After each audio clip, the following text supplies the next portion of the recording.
Grande.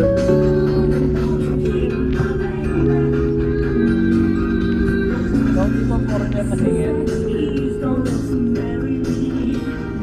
Foreigner ba yun? Ariana Grande. Ariana Grande. Di ba? Pero parang K-boy.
Vlog and welcome to my channel. Ngayong araw ay narito tayo ngayon sa Bicol, sa Talisay, Camarines Norte. Guys, nasa Bicol po tayo ngayon. Wala tayo sa Cavite.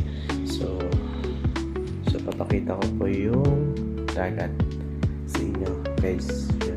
At huwag niyo po kalimutan muna po na mag-like and subscribe and hit the notification bell button para lagi po kayong updated sa bagong video na aking i-upload sa aking YouTube channel.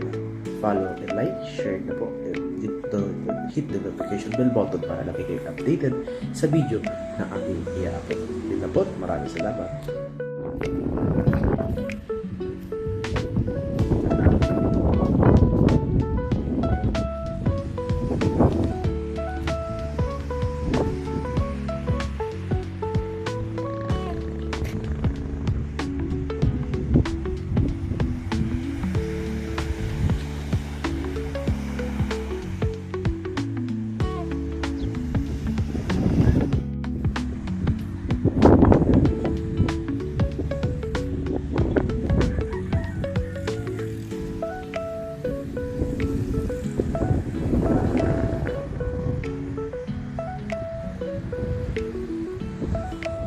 So, welcome back ulit sa aking YouTube, my channel, and welcome to my vlog.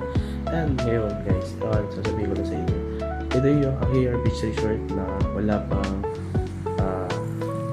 pang pool. So, dagat lang, so katabi lang ang dagat. Yung Acair Beach Resort, Talisay, Camarines Norte. Yan po. Pero wala pa pong pool. So, ayusin pa siya, meron siyang ayusin pa, hindi pa siya private pa po siya, pero hindi pa po siya nabubuksan. Ganun po. So katabi po ng Acair Beach Resort, dagat po. Ayun. So yun, kung gusto niyo po magpunta o magpunta dito sa Bicol, Camarines Norte, Talisay, Camarines Norte, San Jose at highway na Boulevard. Yan po, San Jose, Talisay, Camarines, San Jose, basta Camarines Norte po. Yan. Sa may dait, simula ng daan papunta dito. Yan po. Yan po. So, kung gusto niyo po bakasyon, pwede niyo po puntahan o mapuntahan po dito sa Talisay, Camarines Norte. Ito po yung private pa po. So, hindi pa po nabubuksan kasi wala pa po pool. Ayan po. So, yun lang po at maraming salamat. Thank you for watching my vlog. Thank you. And see you to my YouTube channel update. Maraming salamat.